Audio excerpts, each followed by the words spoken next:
It's December. We're in the holiday season, and holiday music comes from congregations and churches everywhere in Austin. Today we take a look at Hanukkah music. So stay with us for Austin Faith Dialogue. Austin Faith Dialogue, at the crossroads of religion and life. A series highlighting the cultural and social interactions between the worshiping and religious communities in and around the capital city. Austin Faith Dialogue is brought to you by the Austin Metropolitan Ministries in cooperation with KXAN. Join us now in Austin Faith Dialogue.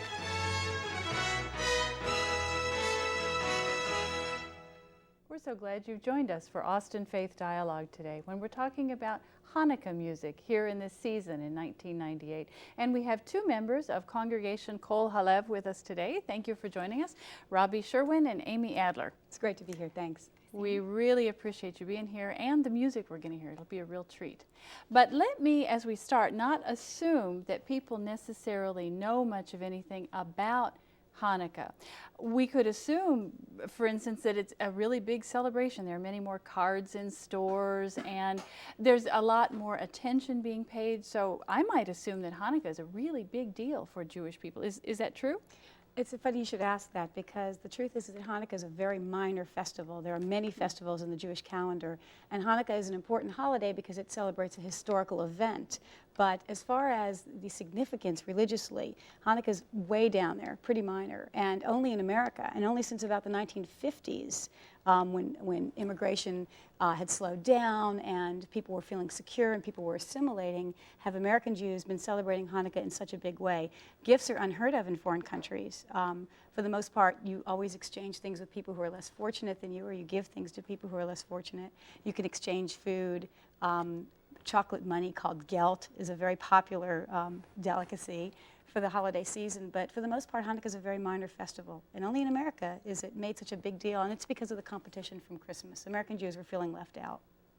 It was time to celebrate something, and so celebrating Hanukkah in December was one good way to call attention, I guess, to the Jewish faith. Well, in a way, but not really. Hanukkah itself is a celebration of a military victory a long time ago.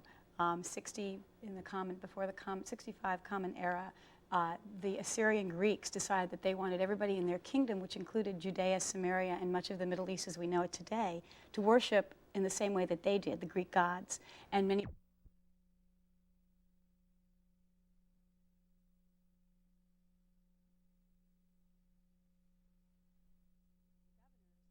themselves as gods as well, and demanded that the Jews bow down, but the Jews refused to. They'd been really happy and comfortable with their religion and had been free to express themselves religiously and to pursue their own teachings and learning, and for a long time. So they decided they didn't want to. So a big fight ensued, and this very small band of very brave Jews led by the Maccabee family, and the word Maccabee actually means hammer, and the oldest son, Judah, was able to defeat the Greek Assyrians, and they brought in troops from all over. So it's a celebration of a military victory. But the rabbis, a couple hundred years later, decided that they didn't really want a Jewish holiday that celebrated a military victory. They thought that was kind of not a good occasion to celebrate. So they created what is known as the miracle of the oil. And that is where supposedly the Greek Assyrians destroyed all the Jewish holy places, which is true, they did, and they ran vermin and fowl and swine and all sorts of animals, and they set fire to things and they destroyed things. And after Judah Maccabee and his brave band saved the day and beat back the Greek Assyrians, they went into the temple to rededicate it to God. And in Judaism, you dedicate things by lighting a light or a candle. As a matter of fact, Hanukkah means dedication. So supposedly they found a very small cruse of olive oil. It took 8 days to press more oil. They found it in the basement somewhere. They lit the oil, and the oil miraculously lasted for 8 days. Now that is the legend of Hanukkah, but that's not necessarily the truth. A holiday created by the clergy. I love it. Well, and since we're talking about music on this show, maybe there's a song that the two of you have that could get us started getting the feel for the season. Sure. The first one we've selected is a song called Sevivon. Sevivon means dreidel. The dreidel is one of the symbols of Hanukkah. It's a small top, and we may talk about symbols a little bit later if you'd like to. But the words are Sevivon sov sov sov, dreidel, spin spin, Hanukkah hu chag tov, which means Hanukkah is a happy holiday. And then it says, Nes Gadol Haya Sham. Nes Gadol Haya Sham are the 4 words that form the letters. There are 4 letters on a dreidel. And those words mean a great miracle happened there. In Israel, where the great miracle happened, the dreidels have a different letter. Instead of the letter Hey, which is the final letter, they have the letter Pei, which means a great miracle happened here. So this is a children's song, and they sing it. It gets faster and faster and faster. We may probably not go too fast this morning. It's a little bit early for that, but Right. Okay, so we'll start. This is Sevivon.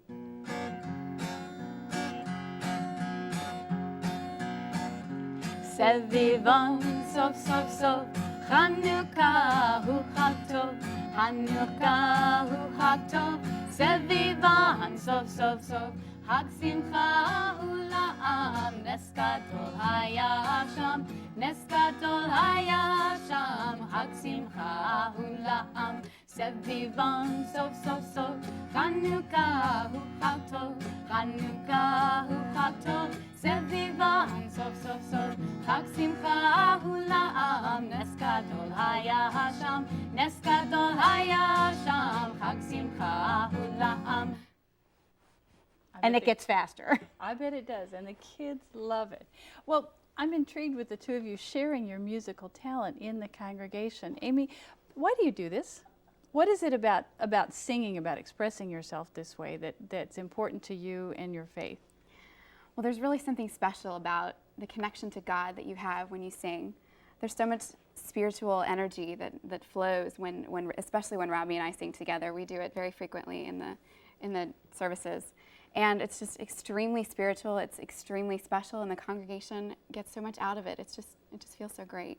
Mm-hmm. And you grow your faith that way too, I guess, right? Absolutely. And Robbie, you're, I believe, the cantor of the congregation? I can't really call myself a cantor because I've not yet been to cantorial college or studied a lay course of study to become a cantor. A cantor is a professional position and now requires 5 years of study at a rabbinical college, just like to become a rabbi. So I am studying privately and hope to become an associate cantor when you can properly call me a cantor. But right now you can call me a cantorial soloist, and my official title at Congregation Kol Halev is music coordinator. And we've talked a little bit in previous shows, I think, about Congregation Kol Halev, but perhaps there are people who don't know anything about this new congregation. How is it perhaps different from other congregations that the two of you have belonged to before? Well, I would say it was different in the sense that it's called a post-denominational congregation, which is that it's really non-denominational. It doesn't really belong to any particular denomination, Reform, Conservative, or Orthodox, but rather it kind of connects all 3 aspects and does basically what the congregants want. It's really special that way. So in the sense of the music, our music is definitely very different, more folk style, more modern, more touching to the congregants. And one of the best things about our music is that we are allowed and encouraged to bring in musicians from every possible musical style in Austin. And being a live music capital of the world, you can imagine what kind of a wonderful melting pot of musicians we have out there. And many of them are Jewish, and many of them are very excited to be a part of Kol Halev and to come in and will sing with us or will do something on their own because they really enjoy what we're doing musically. And we don't think of ourselves as performers, we think of ourselves as leaders, and so we teach everything that we're doing, and we have a very, very active singing congregation because of that. And what a wonderful meshing of the richness of the musical tradition in Austin with the Jewish faith. We've got 5 songs. I want to be sure to get them all in today. What do you have next to show us the richness of what you do in the congregation? The next song is Mi Yimalel, which is a traditional Hanukkah song, and it translates itself. The second verse is in English, and so I won't bother to translate it for you, but there's many different melodies for every song we're singing today, but this is one of the more traditional melodies. So.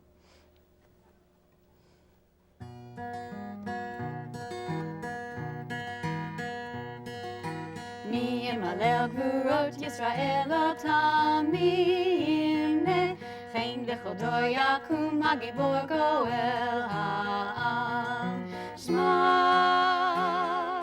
Bayamim Hahem Bazman Hazeh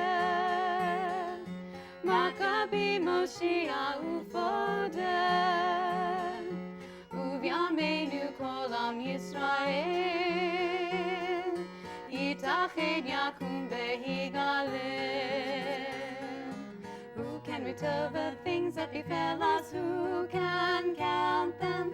In every age a hero or sage came to our aid.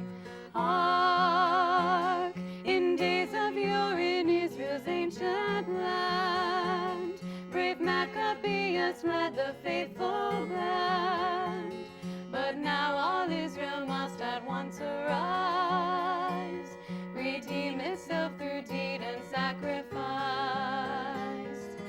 Who can retell the things that befell us? Who can count them? In every age a hero or sage came to our aid. Thank you. I was intrigued with your statement that there are many tunes for this. So does most Hanukkah music, recent as it might be, come just orally, or is music written? Are you all writing these songs? How do you get them into the congregation? Many of these are traditional, have been passed down through years.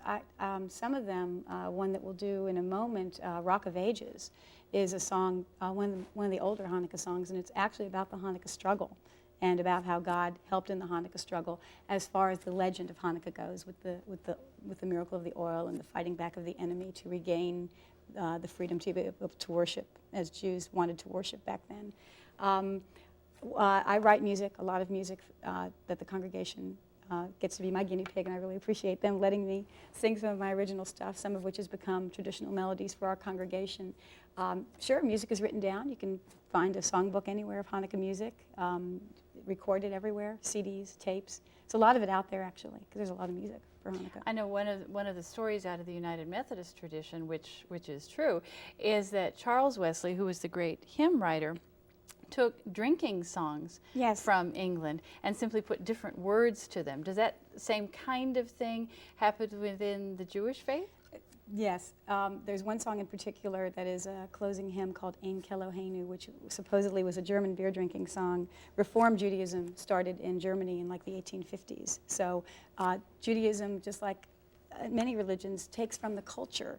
And so if the culture is rap, you'll find a Jewish Hanukkah song that's a rap song. If the culture is Gregorian chant, you'll find a very sacred prayer called the Aleinu, which was written in the time of the Gregorian chants, and it sounds very much like a Gregorian chant. So Jewish music, just like music from around the world, will absorb the culture at the time.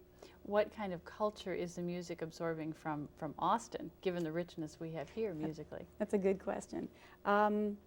Lots of guitar, lots of folk, very much folk scene. I know rock versions. I know a rock version of Mi Yamalel, which I will not play for you. But culturally, there's so many wonderful different Jewish musicians. For instance, Susanna Sharp of the Samba Police has sung with our congregation before and has sung Ladino music. Ladino is Jewish music that's spoken by Spanish-speaking peoples in the same way that Yiddish is the Jewish language of Eastern European Jews.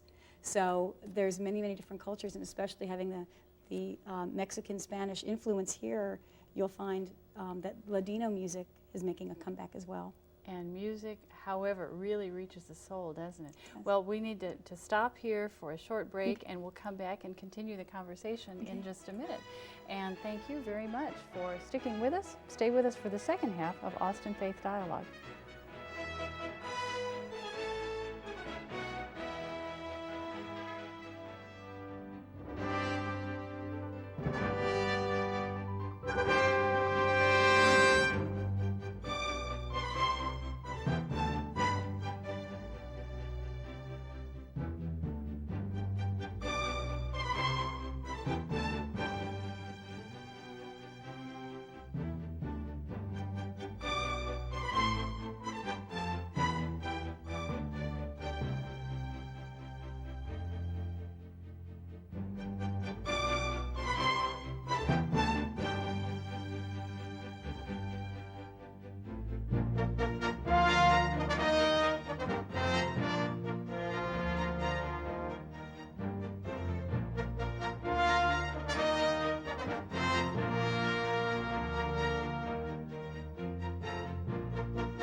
We're glad you're here for the second half of Austin Faith Dialogue, where we're talking about Hanukkah music in this season. And we have two members of Congregation Kol Halev with us. We have Amy Adler and Robbie Sherwin. Good to have both of you. Thank you. And remind me to save time for all three of your songs this time. We were just talking about different traditions of music. I wonder if this next song is in a different tradition from the Ladino or the folk that we were just talking about. This is definitely tradition. What is tradition? Tradition is whatever you're used to. This is a song that is pretty old and is a song that's also sung in the Christian tradition as well, but it was actually written about the struggle of Hanukkah, and it's called Ma'ot Tzur, which means Rock of Ages. We'll sing the first verse in Hebrew and the second in English.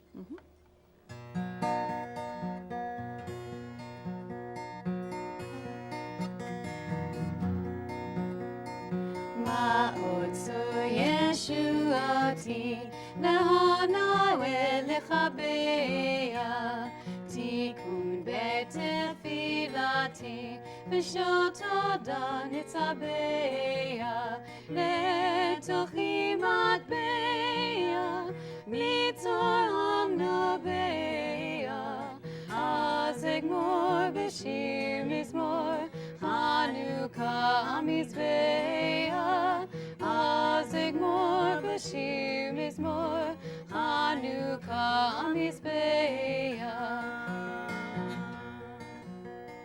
Rock of Ages, let our song praise thy saving power.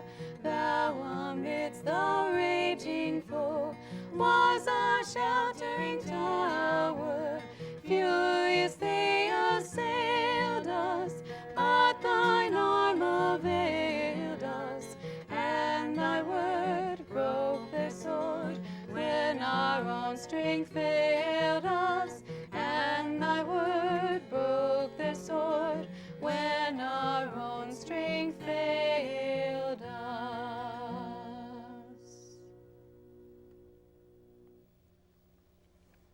Rock of Ages. Well, now, one of you, tell me about the imagery, because so many of us would know that as solely Christian imagery. We wouldn't imagine we would hear it sung in a congregation. Amy, you want to? No. The raging foe represents the Assyrian Greeks that wanted to take over the Jewish way of lifestyle and have everybody convert to the Greek way of lifestyle. The rock, of course, being God. And furiously they assailed us, but God's arm availed us, saved us. And when our own strength failed us, God was there for us. So this was a song that's actually a song written in Hebrew, translated into English, and adopted by many Christian churches and many Christian sects and denominations as a song about God and strength and faith. And it crosses all boundaries and all denominations and all religions. But it's a Jewish song. Thank you, because most folks, I'm sure, did not know that.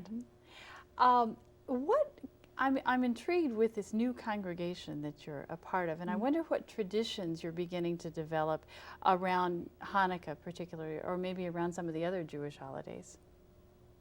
I'm excited about Hanukkah in particular. We're going to have a traditional latke supper. Now, latke are potato pancakes.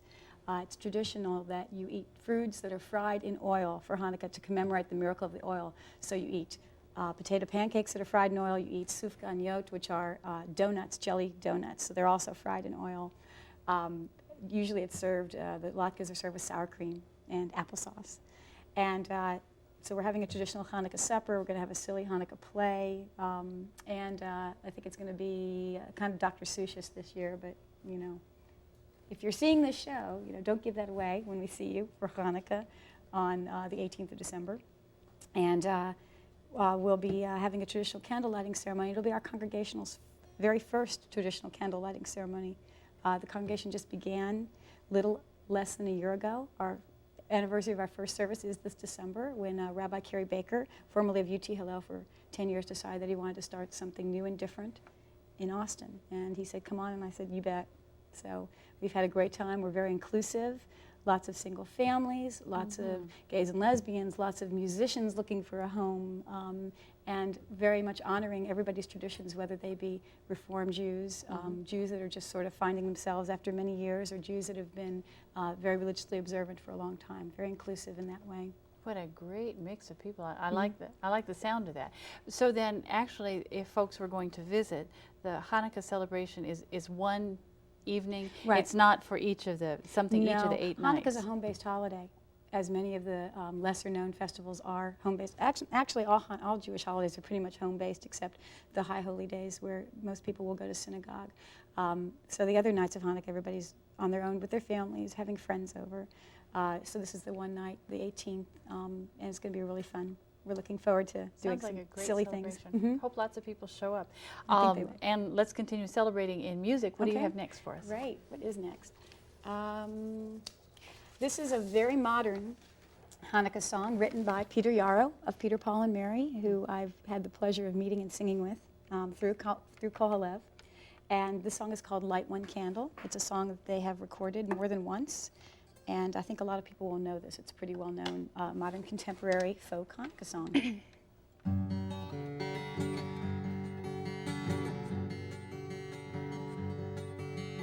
Light one candle for the Maccabee children. Give thanks that their light didn't die.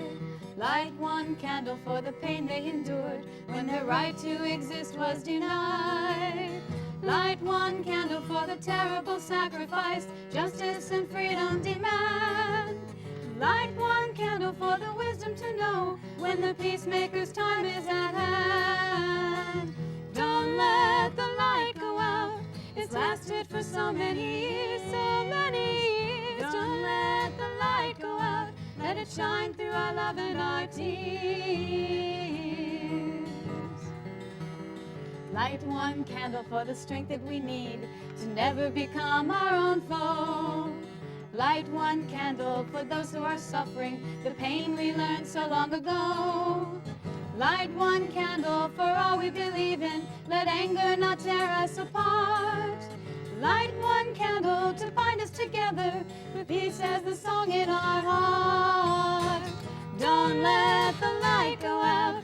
It's lasted for so many years, so many years. Don't let the light go out. Let it shine through our love and our tears. What is the memory that's valued so highly that we keep it alive in that flame? What's the commitment to those who have died when we cry out they've not died in vain? We have come this far, always believing that justice will somehow prevail. This is the burden, and this is the promise, and this is why we will not fail. Don't let the light go out. It's lasted for so many years, so many years. Don't let the light go out. Let it shine through our love and our tears. Don't let the light go out. Don't let the light go out. Don't let the light go out.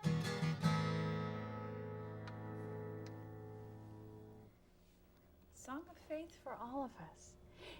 Amy, when you sing, what do you hope happens with the people who are sitting there listening to you in worship? Actually, that's a really great question. What I hope happens is actually what does happen. It's really neat to watch when Robbie and I lead services. We get a chance to see what everybody's reaction is. And lots of times, and most of the time, people like to just sit back and close their eyes and listen to what we're saying and to the music that comes out of us and just the specialness and the connection to God. You can see their faith reawaken, I guess, right? Yeah. And you talk about your congregation having people of all ages. Robbie, what do you see happen with the children in the congregation as you all sing? Children seem to be having a great time. We're singing music that really touches them, music that they understand, music they can clap to, music they can sing along with, music that's easy to learn, and some difficult pieces as well.